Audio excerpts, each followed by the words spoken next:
Okay, you are alive. Senate Transportation Committee, and we are on again, and we have the Agency of Transportation and EV Infrastructure Overview.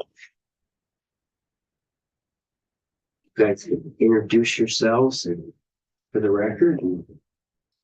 Sure. Thanks very much, Mr. Chair. Patrick Murphy, Agency of Transportation. Amber Wright, I'm the Environmental Policy Manager at the Agency of Transportation.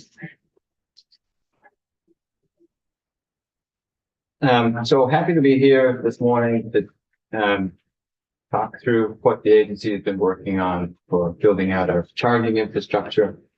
And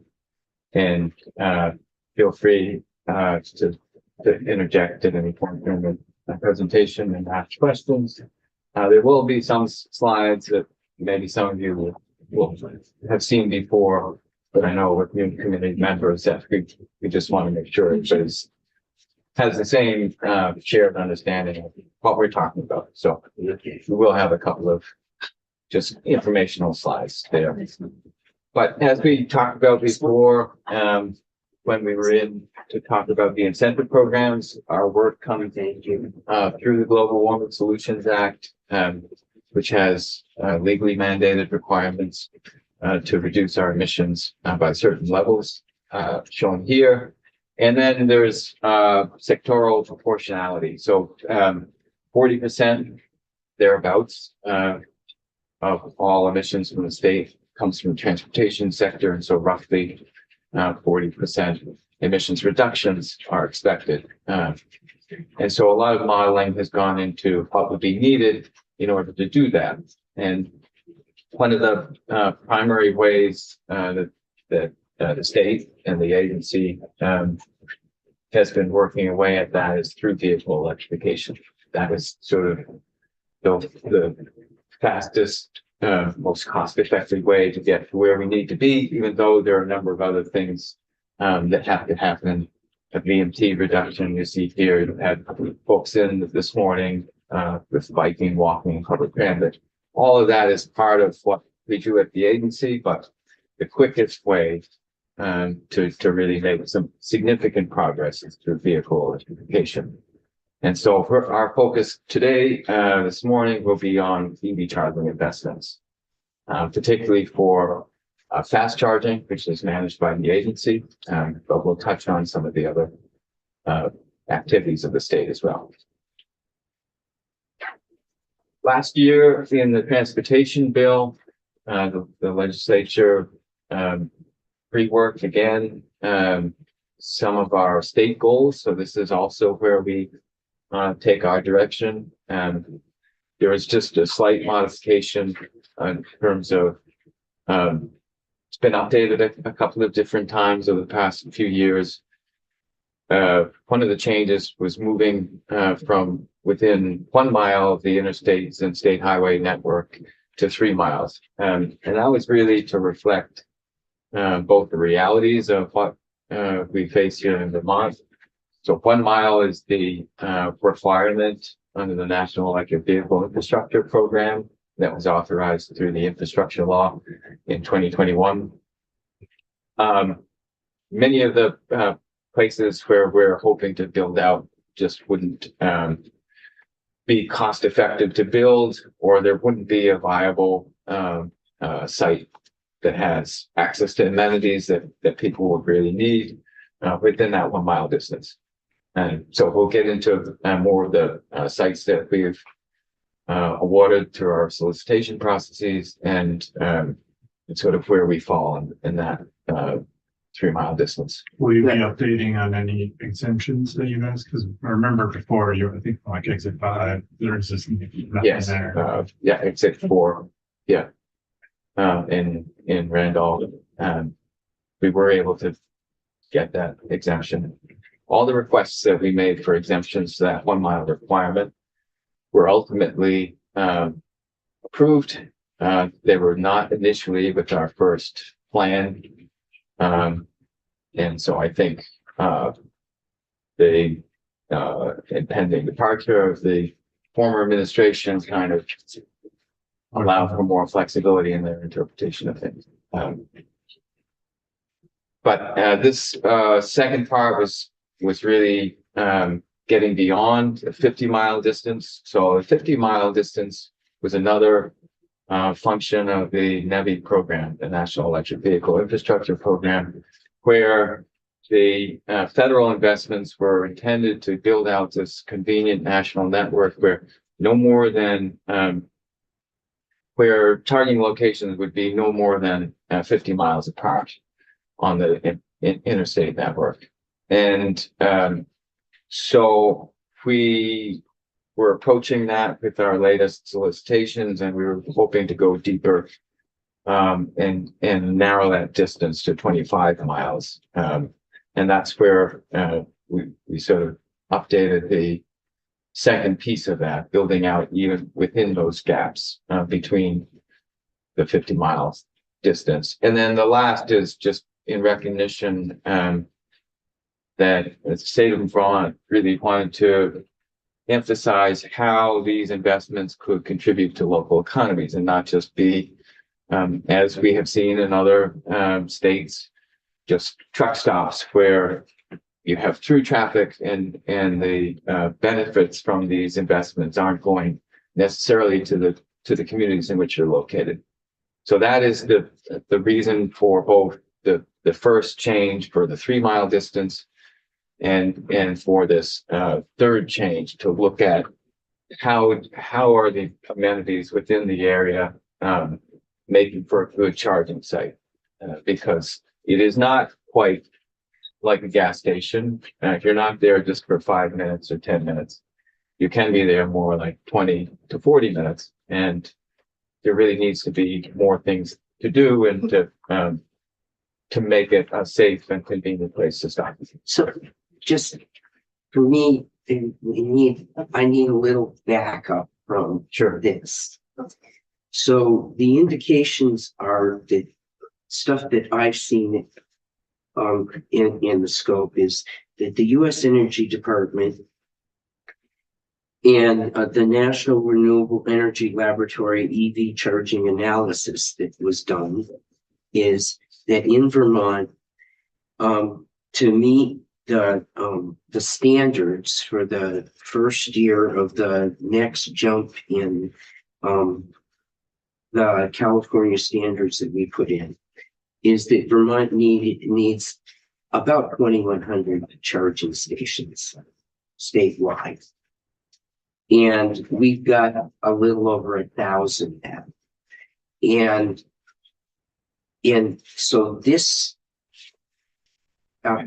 looks to me one down from that umbrella. If I'm looking that I need 2,000 charging stations and we've got 1,000, and what you're saying with under that is you're trying to do all of that within 3-mile drive from the interstate.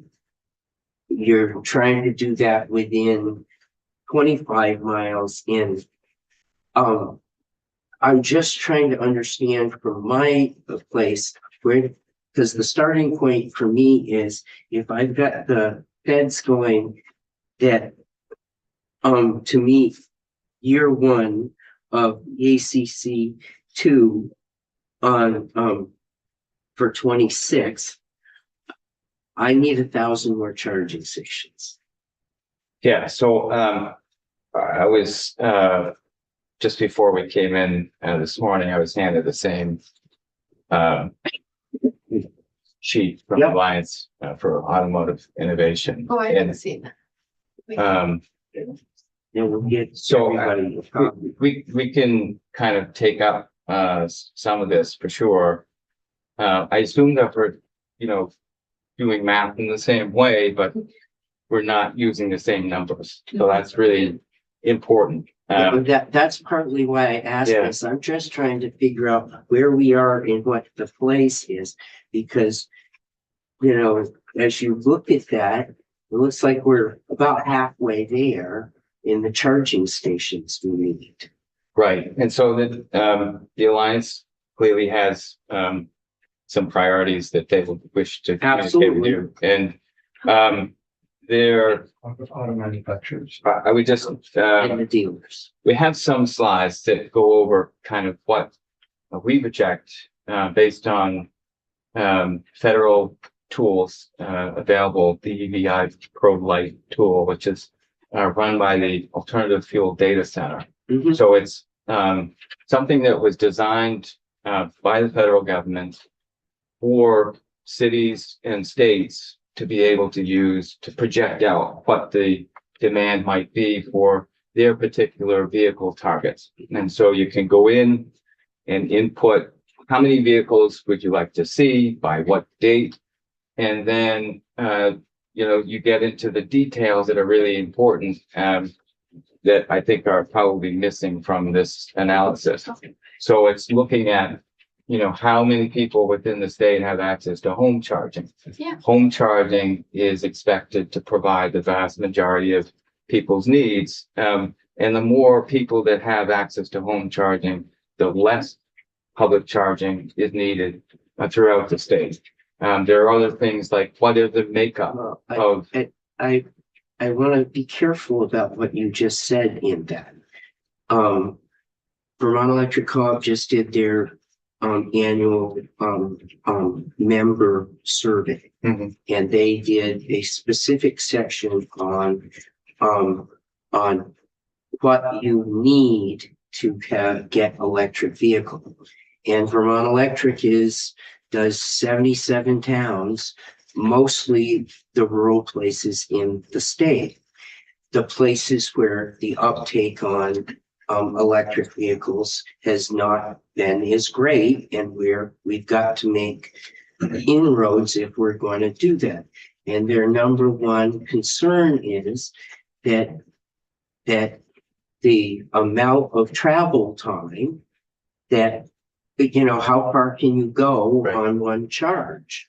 And there is tremendous concern about that. The only thing I think we have as a tool that can mitigate that concern that electric cars don't go long enough on one charge is if we have enough charging stations out there so they feel comfortable that they're not going to get stopped.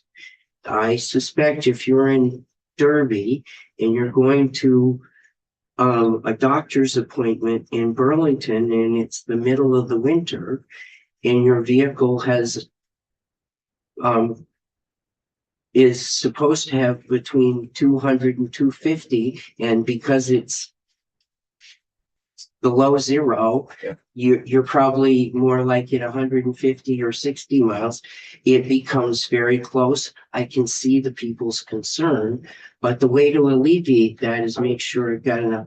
That's the only part of the reason I asked these questions, to figure out how this is all coming and making sure that we're answering the concern that's in people's minds, that the real concern about why the uptake wouldn't be there. yes, and that's absolutely what we're focused on as a unit, as an agency.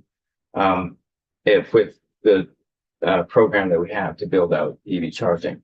My only point was just that the level of charging that's suggested by this sheet here is actually sort of inflated by a variety of inputs that I can't see because they haven't actually spelled out what they are. Yeah, But pass that to Michelle and yeah, we just want to see where it all fits together. sure. And Wendy does have a Sorry. question. Okay. Well, it's a similar question. Okay. So, thank you. So when I think these goals are great. And I see why in some cases 1 mile wouldn't make sense, but if 3 miles, it's still fine. When you say available to the public, do you define that as, would that include Tesla chargers? Because Tesla chargers are available to a segment of the public and they are very reliable. That's something that they have a distinction of, because I've got a hybrid instead of a full electric just because of those concerns. And so I have been testing chargers all around. And sometimes, actually, a fair amount of the time, maybe 30%, they don't work. Or you have to get an account for many of them, and sometimes that part doesn't work. Right. And it really needs to be, in my opinion, as easy as getting gas. And you should be able to just use a credit card, cash your card, but it's got to be easy and convenient and predictable and reliable. And Tesla is predictable and reliable, but it's not available to everyone. Because somebody maintains it. Exactly. No, the maintenance is critical. Is that it? I know this is anecdotal, but I'm sorry. The third of the time is that I've heard they put early chargers in and Well, they don't get maintained. yeah, there's different reasons. There was a program about 5 years ago where municipalities were, there were grants that the municipality could get. And it was, in my experience, what happened was, I was in a municipality at the time, we received funding to install it, but there was no incentive to make sure that it's maintained. And a couple of those chargers now are being replaced. So, I mean, it was a good effort and I'm glad we had it, but I think the maintenance and the long term need to be looked at. It's hard to do that. One time cost is easy to do something. It's really Right, hard right. over time. Right. But the good thing is home chargers, because that is amazing. It's wonderful to have a home charger. We have one. My husband has a car also, so we share the charger, and it's hugely beneficial. And so that does make it different from gas. Yeah. Does the agency Very track much. down? Yes, so a couple of Oh, things. good. Right. Okay. So you've heard and we've been Yeah. a little over the top. And go No, through. so just to answer the senator's question, first, in terms of whether or not we kind of treat Tesla as a public station or not. And that the answer is now it depends. In the past, we provided reports to this committee where we have not included any Tesla locations because it is a proprietary network. And so we've not considered that publicly available. There have been some shifts just in the past year where the Tesla connection, the North American Charging Standard, NACS connection, has been cleared by SAE, which is a technical review of the charger itself, and so that connection is now becoming the dominant connection among all automakers. It's not now for current vehicles, but it will be in the very near future. Tesla has also made some of their stations available to the public, to other automobiles and makes and models. And so, and that comes in a couple of different forms. They have what's called a magic dock that allows somebody to pull up and use their station. But then there's also automakers are giving adapters. Yes, thank you. For those connector types to be able to actually plug into a Tesla vehicle. And then the Tesla chargers are also evolving themselves in recognition of different locations on the charge points for the vehicles themselves. They tend to have shorter cords than earlier models, and so you can't reach, some different models. So there's some progress being made there, and in some of the mapping that we've done, we've included those that are currently more publicly accessible, that have the magic dock station, for example. And I just, wanted to say that a lot of what's being discussed here is going to be covered in the slides. that Oh, Patrick all right. has. Okay. And, So and we provided a report on the 15th. So why don't you run through your report? You've heard us all blither on, and why don't you run through? I wanted to say that operability is addressed in that report. Okay, to To a degree. thank you. So, just so we have like this shared understanding of what we're talking about. We're focused on DC fast charging. I've highlighted here the CCS port, which is what's required, by the National Electric Vehicle Infrastructure Program. But the NACS connection that you see on, I guess it's the car, right? Is also allowed to be funded. It has to be funded. It can only be funded if you have the 4 CCS ports, but we'll get into the details of the program later. So level 1 charging is like plugging into an outlet. Level 2 charging is more akin to a 240 outlet where it's, for like a refrigerator or a washing machine. But then it's the charging that you see out, here, outside the State House. And then the, fast charging comes in a range of powers. So measured by the kilowatt hour, or kilowatts, I should say. So we're looking for what we're investing in, everything 150 kilowatts or above. So the really fast end of charging, and in some cases higher than that. Because you want only the CCS pods because you're only requiring CCS. So what we're requiring in our contracts are the CCS. If people propose, if the responses include the NACS connection, then we're allowing for that. Are people still putting in Chatham? We're also making sure that there's at least one Chatham connection. So that, Requiring it? yes. So that I don't think there's gonna be a future anybody uses. there won't be, but there for some time. There still is. There are a lot of Nissan Leaf owners in the state, and we didn't want to make. To your point, if you have a network, that's one thing where you can see it on the map. If you're a Nissan Leaf owner and you go to that station, that's not a network to you. You've just been, disappointed because now you've got to find another place. So that we didn't want to leave anybody behind, but also build in the flexibility in those contracts to swap them out for, the NHCS standard later. So this is just giving you a sense of charge times. Level 1, you might be on that for a full day before you get a charge from 20% to 80%.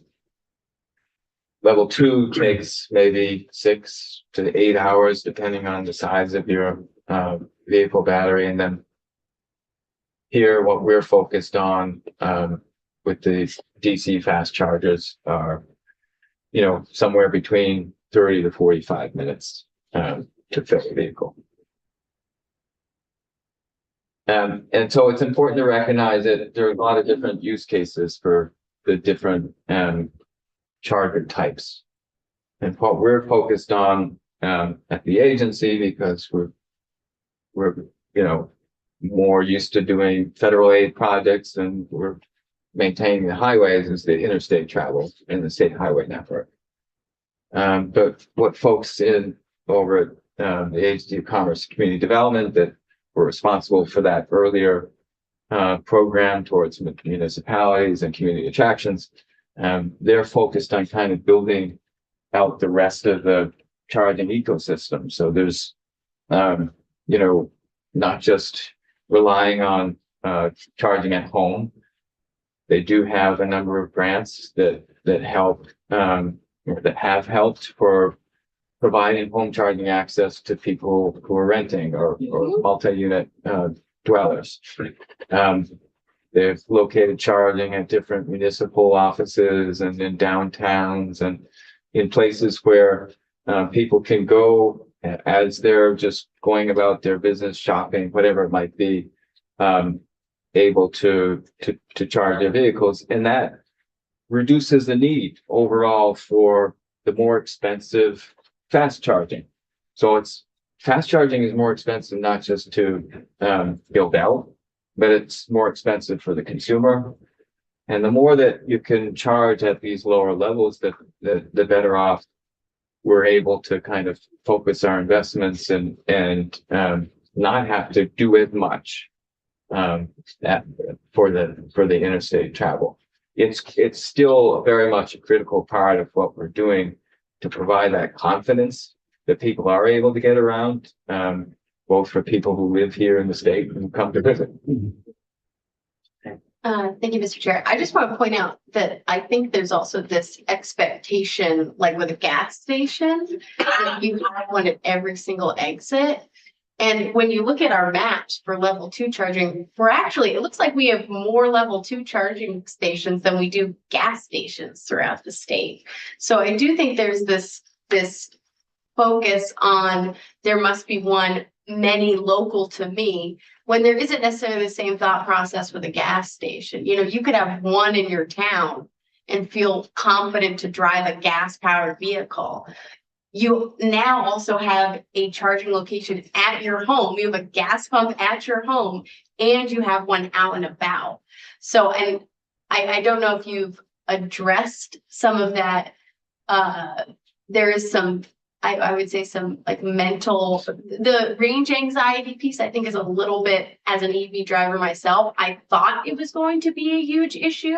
It has come up minimally. And I drive long distances here, home constantly. We've done New England trips. We've done all sorts of things. So I think there is I appreciate your focus on this, but I also think that there is a little bit of an overstatement to the range anxiety when you actually own an electric vehicle and you consistently use it. So Yeah, so there is a different mindset that's needed when you're going about your business to be able to find a place to charge. If you're able to, it's sort of not taking any time at all. Yeah. It's taking less time than to fuel up. But there are, issues in terms of not having enough charging stations. Just the time it takes to charge means that by necessity, you need a lot more than you would necessarily for gas stations. And then I think the last point on that is just that perception can become reality. So we have to be sensitive to the fact that there are several people out there that would not consider a purchase without a more robust, fast charging network. So that's what we're working away at. They have, as I was just alluding to, high costs to be able to invest in this, and high maintenance costs. So we will kind of get into how we're treating that within our own contracts, but I think it bodes well for sort of the next iteration of charging here in the state of Vermont. You are going to cover something about the maintenance costs later in this presentation. Yes, yeah, Good. yeah. So this gives you a rundown of what the state has done over a number of years. The last 10 years, we started just with $200,000 that went to a program at the Agency of Commerce Community Development, and in the last few years, it's just grown exponentially. The NEVI funding has been a critical piece to all of our work. So we were approaching $21.2 million. Each state got over a 5-year period through the bipartisan infrastructure law, starting in federal fiscal year 2022 up to the next federal fiscal year in 26. It came with a lot of requirements. So this map is showing the alternative fuel corridor designations. Only stations found on these corridors could be funded through the federal program. They had to be a minimum of 150 kilowatt stations that could provide that level of power simultaneously through at least 4 ports. And it had to be within a mile of the exit. So the federal is Route 2, Route 7, the 2 interstates, and Route 9. That's right. Yeah. Um, And right now it's not 90 all. It's not all of what 91. Yeah. so in effect, it is. So it's colored differently because there was a designation process, and the dark green is considered at that time is considered corridor ready, whereas the pending part was the light green.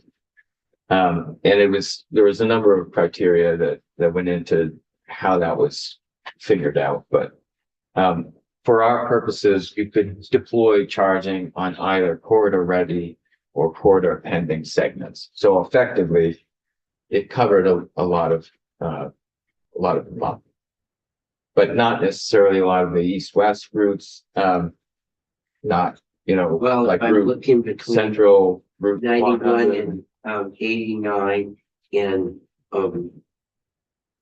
kind of the Route 2, that's a pretty big chunk right there. Does that anybody live in? Maybe somebody, I'm not parochial at all. So, Thank you for noticing. so if we mapped, what would get us to what the feds considered fully built out a status, with the resources that we had available to us. And we looked at a number of different, factors there, looking at travel, volumes, the walkability of the various locations that were picked out, environmental justice factors related to demographics, the availability of three-phase power, which is critical for fast charging stations of locations of this size, and then where there were gaps that we saw in charging availability. We looked at things like multi-family housing units and where the density of those existed, because when people don't necessarily have access to home charging and they have to rely on fast charging, we wanted to be able to provide that benefit to the communities where it was located. So this is what we mapped out, an initial 15 locations throughout the state. And then we began working through all kinds of rules that were associated with the program. Contracting took quite a bit of time. We had to go through what's called the SEP 14 process, a special experimental projects process, to get permission to contract out outside the normal kind of mechanisms that are in place.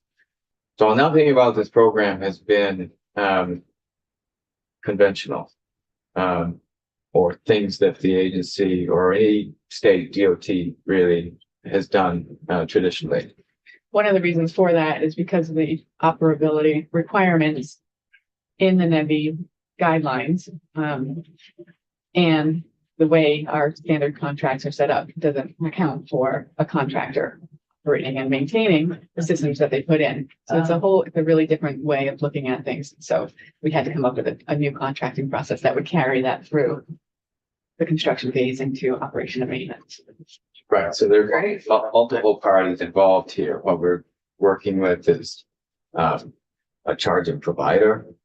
That charging provider would own and operate, maintain the equipment, but then that charging provider is also working with a site host, where they have their own agreements that have to still carry forward federal rules around NEPA clearance and right of way certification. So there's a lot of moving parts to it, and it took the administration quite a while to figure out how they would want things to be done. And so that certainly added to some of our frustrations, but it took quite a while for some of the first stations funded to actually come online. Ours did this past spring.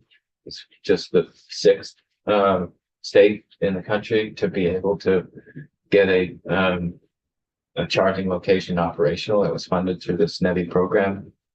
And then over the summer, we ran our solicitation. So first, we developed a list of qualified providers. 8 were selected. And then to that list of qualified providers, we issued another solicitation to build out the sites we wanted to see here on this map. So we've now reached contract with 6 additional locations. We've awarded 11. And so we're basically 12 on our way to 12 out of the 15 locations we've identified on this map.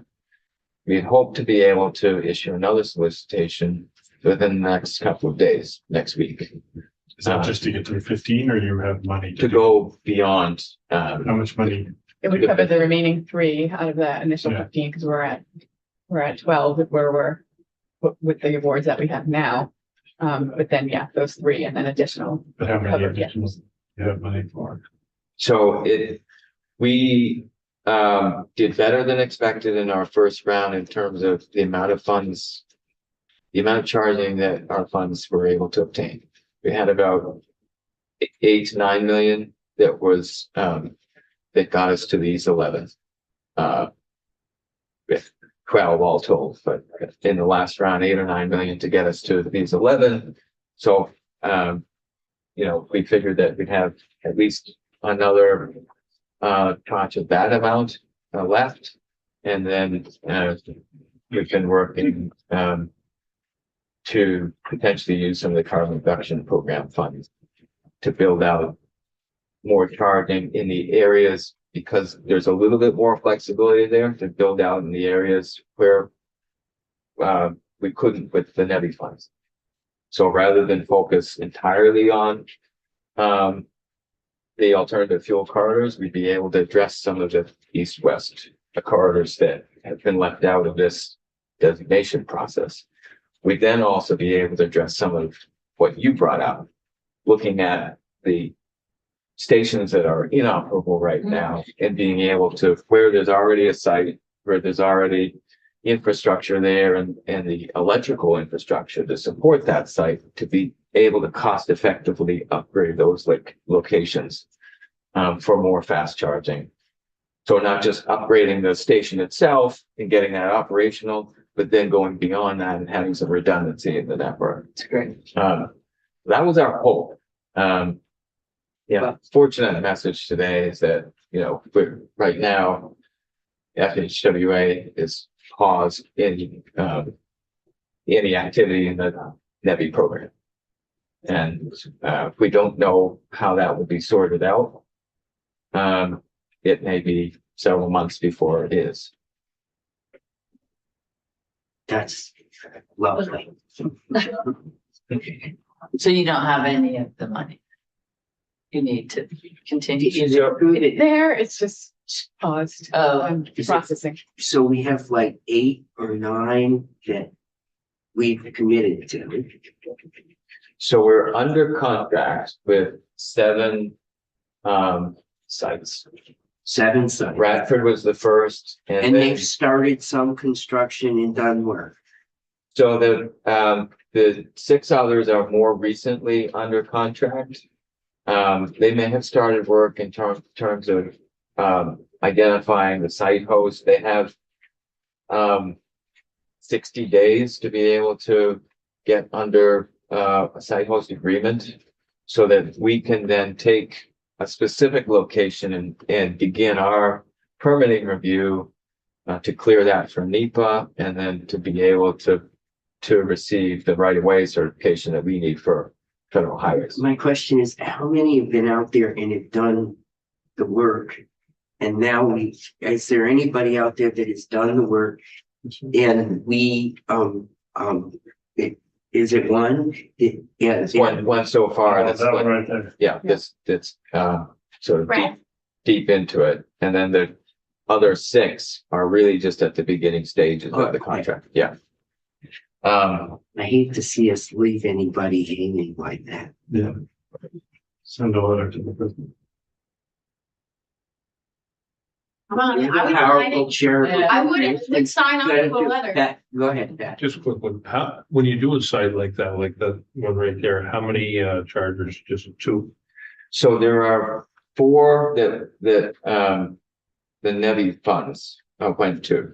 For these are 175 kilowatt station or 180 kilowatt stations. Mhm.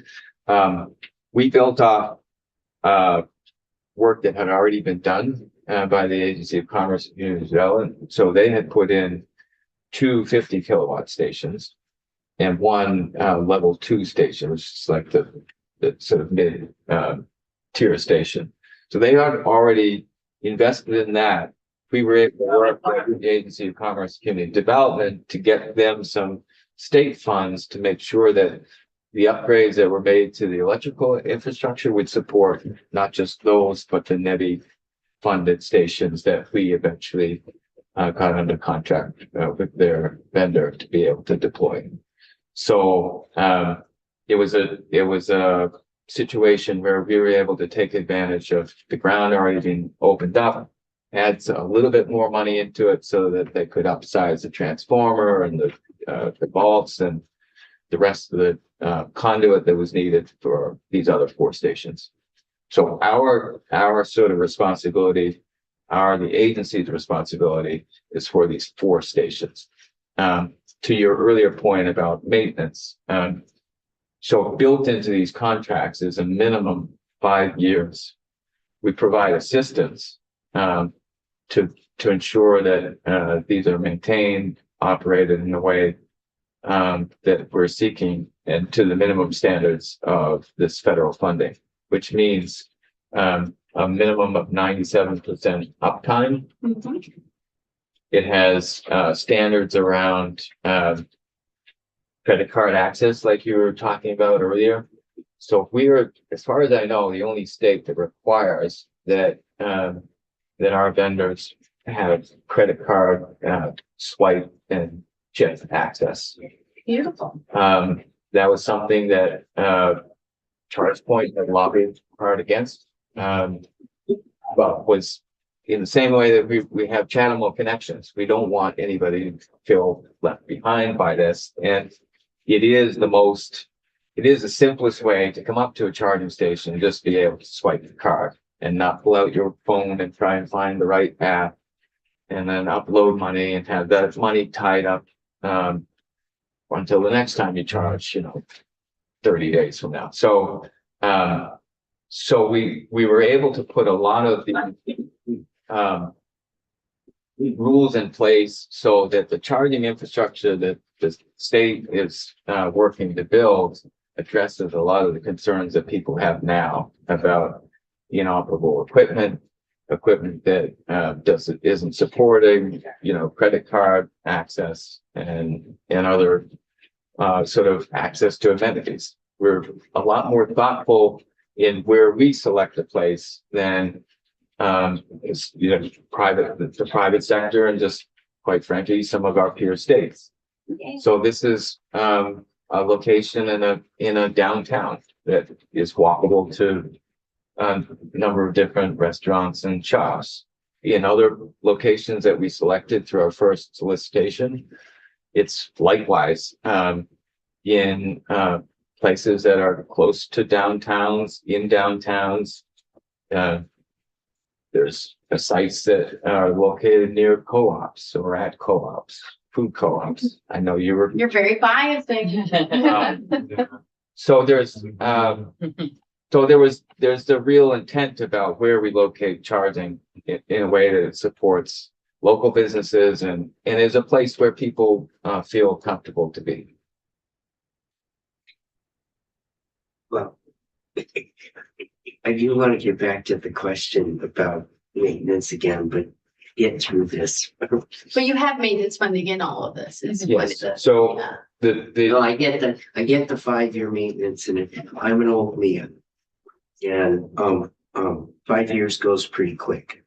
And I just, when I hear the concerns that the senator raises about going up in a third of everything she comes to, we have to figure out the maintenance a little better. Yeah, so I mean, for our funded stations, there wouldn't be an ability to draw down on the operating and maintenance assistance that we provide over those 5 years. In some cases, we were able to extend that to 7. They wouldn't be able to draw down on it, and there's provisions. There's a lot of built-in accountability that maybe earlier projects haven't had. Both in terms of operating maintenance assistance, but also in terms of how much is charged, the pricing at these locations. Vendor, if they want to be able to modify their pricing and raise their pricing, they have to come back to the state and make a request, and there has to be a rationale for it. Still have. Just a really quick thing, my third includes private stations, so that is It's not, it includes privately Yep, owned stations, yep. so it's not just state. And that's great that you're showing people the price, or I assume they are, because that's another thing, you don't know how much it costs, Mhm. even afterwards. Yeah, these You might are, not know. these are part of the minimum standards. That's great. There's needs to be pricing, transparency on the display. There's very specific requirements about what needs to be That's a showing up, and yeah. Well, And it's, it's language access and, good. accessibility, in terms of, ADA access. So there's a lot that goes into. The feds took a long time to roll this program out, but because they took a long time, there was a lot that was built into it. So they were thoughtful. They were just maybe too long in thinking about it, but there's a lot that has been built into those rules that will protect consumers. But can Going, I just say one thing? I just want to underline, when you go to a gas station now, they can raise the price while you're pumping, basically, to whatever they want, essentially. It's an unregulated fuel, but now if you drive an electric vehicle, we are measuring the amount that you are getting, and it is a relatively stable price unless it's negotiated differently. So you've Well, got these checks on well- costs that we don't have with gas-powered vehicles that will completely transform the way we access transportation on an equity basis. That is really exciting. That's not quite true. The measure, the ag department goes out and at each pump, and it's regulated, so Yeah. you know how much gas you get. And that, I think what we need to get to, and what they're absolutely working towards, is that same assurance that what you say that you're getting for electric going into the vehicle is what you're getting, which is the same thing the state regulators do with the gallons of gas. The variation in price, I think, that I'm not sure, That's my point. Yeah. well, the variation in price, utility companies charge for electricity depending on time of day. And whether it's peak power, it's not. So I don't know how, I can't speak to how all of that fits in, but I do know that utility rates are different at different times. I do think it's extremely important that people have the assurance that if you say you're getting this many volts in that car, that that's what they're getting. And that very much is like what Weights and Measures in the Ag Agency does by going out to each gas pump and making sure, because my do that my grandmother would tell you that it was a pretty small gallon of gas that they got back in the 30s before somebody came Before along, they measured. and before they had the Weights and Measures that would come in. So But they do that now with EVs too. The electric vehicle stations do have the Agency of Ag looks out Yes. in weights and measures for EVs too. they do, for level 2 charging only. Oh. Right now, they don't, they have, the legislature in the past couple of years worked to support them in getting testing equipment for the charging stations at level 2. didn't exist at the time for level 3. And NIST doesn't establish the standards of which they need to test Right. with. So there's, For NIST. so they don't have the equipment right now to test the level 3, the fast charging locations. I just wanted, But I think it's great you're working towards all of that. It leads to confidence. I want to emphasize one point, and that is, which speaks also to this. I'm just going to say fact sheet. I'm going to just call it a sheet. By the Alliance for Automotive Innovation, and it's really that, you know, they talk about 1 point some odd $1 billion investment that the automakers have been making in electrification, and part of that is for charging, and that is the exact expectation both of our agency and you know, the Biden administration when they proposed this. It was that this was a down payment on charging infrastructure, that we needed a public infusion of cash to be able to build out this initial network that's 50 miles apart and doesn't leave any sort of a place behind, whether it's rural or urban, that the bones of that infrastructure is built out. But that as that encourages more EV adoption among people, more in the mainstream, getting beyond, you know, sort of the 15% threshold, that then private sector comes in and begins to actually see that demand that's needed for it to become a more profitable investment. And so by really deploying a lot of this charging infrastructure, and if we do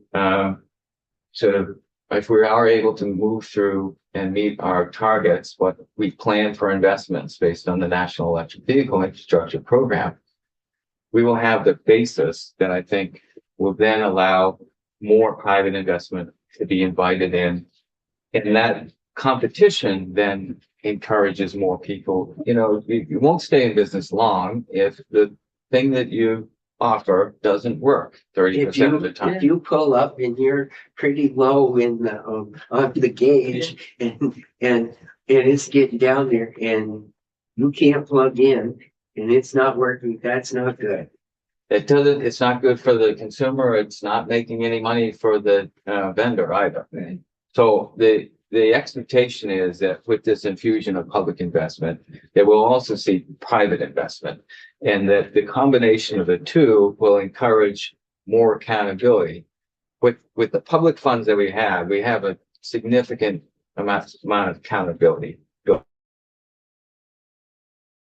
I think gives us hope that we can encourage the same within the private sector. But in next steps is, what is the thought around stuff that's maybe not held privately, but that we helped get out there?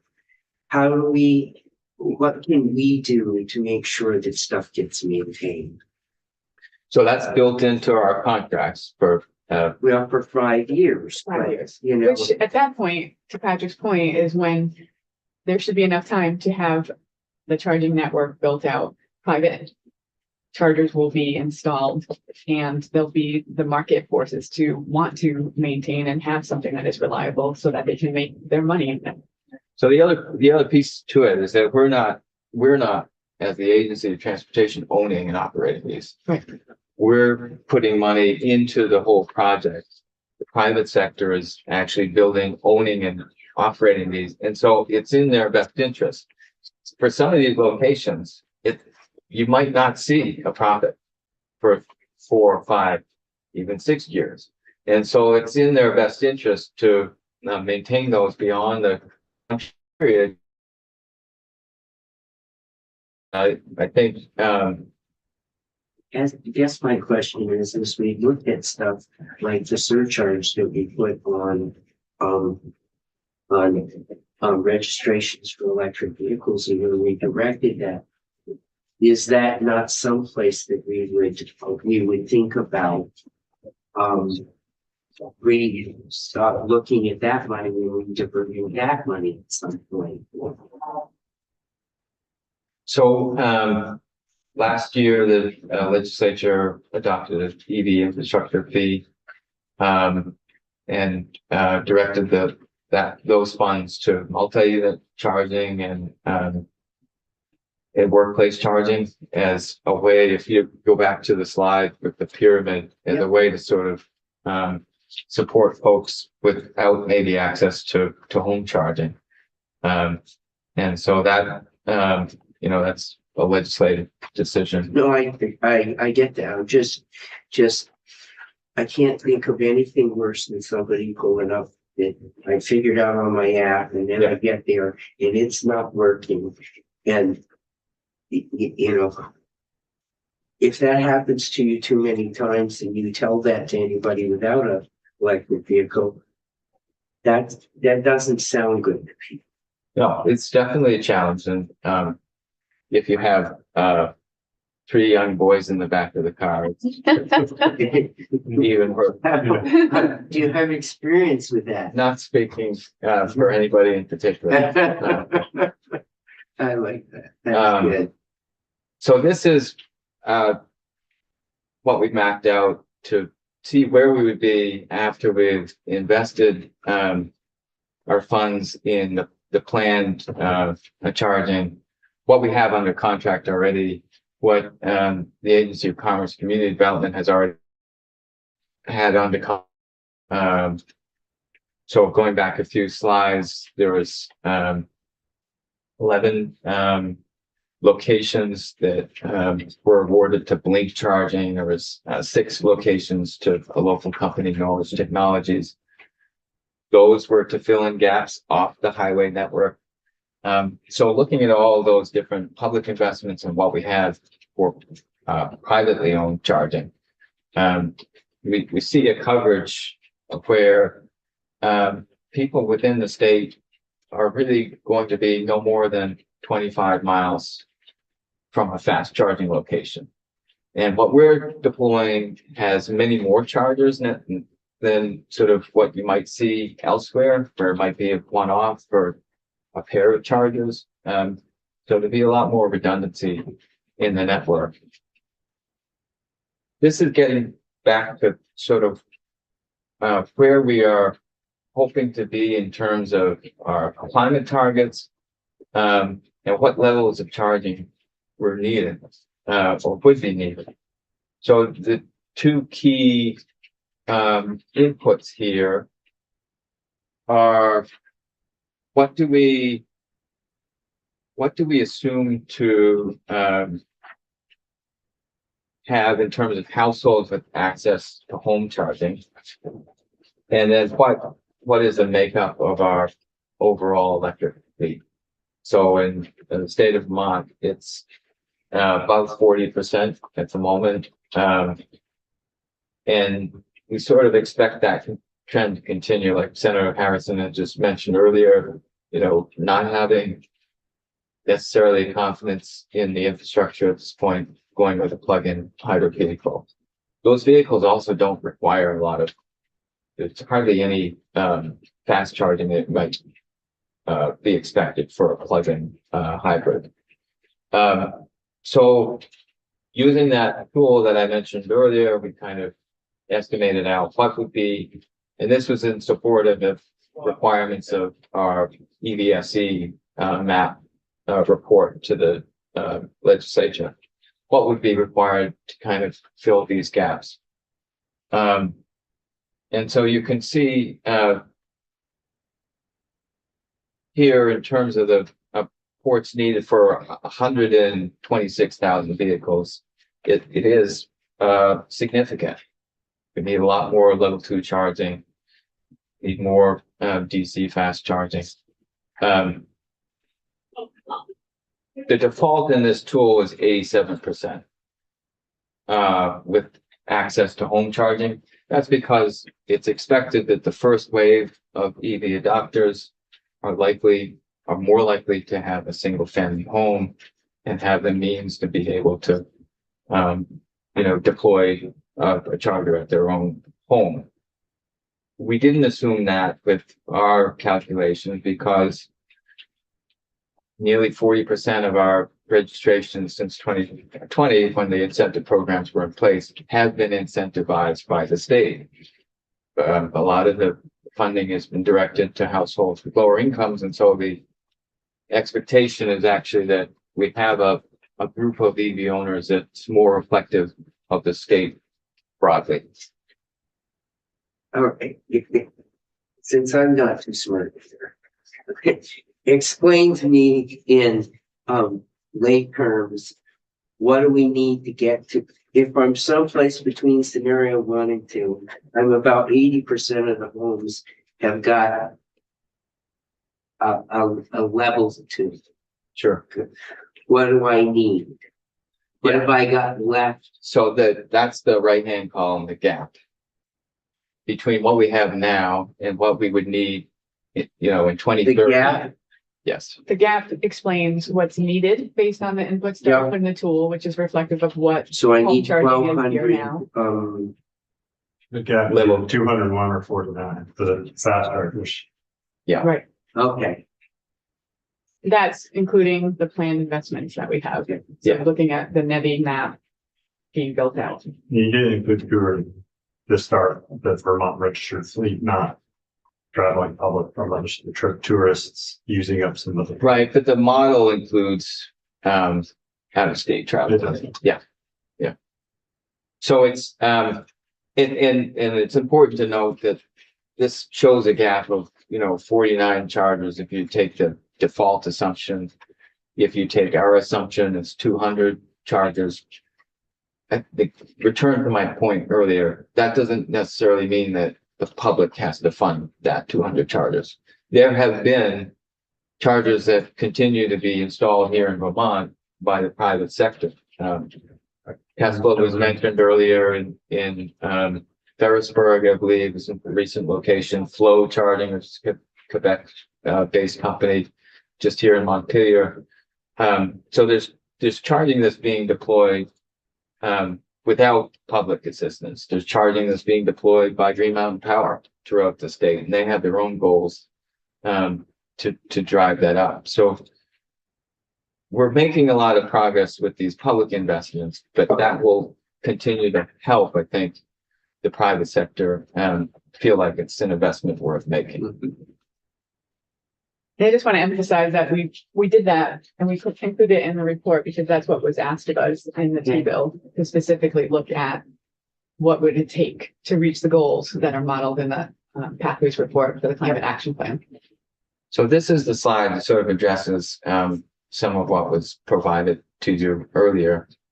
Where if you look at just and clicking through that link, you can find the tool. It's pretty simple to manipulate, and it gives you sort of a rundown of what all the assumptions are within it. It was developed by NREL, the organization referenced here.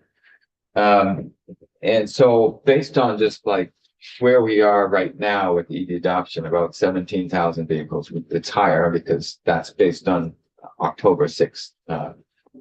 But based on where we are right now, we have an excess of charging than what the model is showing. Now, what's sort of felt on the ground is obviously going to be different. And individual experiences, when you come to a charging location that's not operating, that will have a huge impact on your perception of the network generally. But in terms of pure numbers, the modeling that's using the same organization as the Alliance for Automotive Innovation is showing us, when we input numbers that are specific to Vermont, is showing us that right now we have substantial amount of charging for the level of adoption that we're seeing. And that even, making progress towards the 27,000 vehicles by this year, we would still have, the charging we would need to support that level. My dumb look at this would say we're about 2/3 the way we are. So,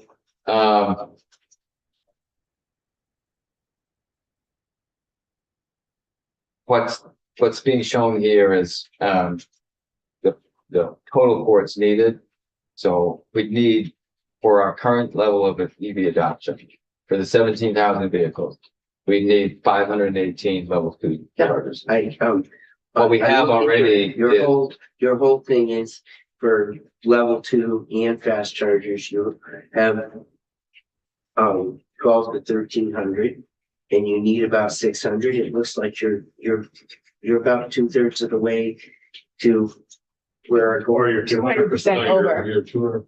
Yeah, Oh, you're 200%. yeah, so that's, But they all that's get the built. need. Some of them are planned. Right, Yeah, and so I just wanted to point that out too, the ports existing and planned, we have in that third column. Yeah, So our planned public investments and what we show in the report is that that would get us 76. So even taking those out, we're over that 143 for the Yeah. fast charging.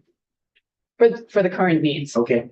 The information included on the sheet is for the projections for 2035 based on the AC2 regulations. So little different there, but as we're on track, we're better than what is modeled to be needed at this point. That's great to hear. so I mean, there's no question we need more, and we need, sort of a better experience when people use it. And that's what we're working away at. But yeah. Leave it at that. So all these numbers are based on the 17,000 we have now, and then, Yeah, and we showed the table earlier. Yep. Just projecting out to 2030, if we were to meet our climate targets that were modeled for the climate action plan, this is where we would need to be, 310,000 more vehicles in the next 5 years. right? Which is, yeah. Mhm.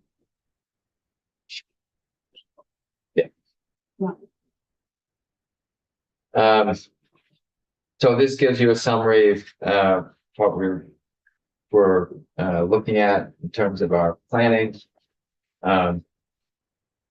We do continue to feel like the NEVI funds that we have will help build out the network, and that we can add in some carbon reduction program funds to be able to go beyond that and have some more flexibility in how we cover more territory within the state. But that's the gist of it. So happy to take more questions, or we can follow up with other things if you want to take a look at. Well, I think we'll have follow-ups, but I think we're done pretty good today. All right. We were, and sorry, we didn't let you go right through your presentation. No problem. Stop. Yes, please. Yeah.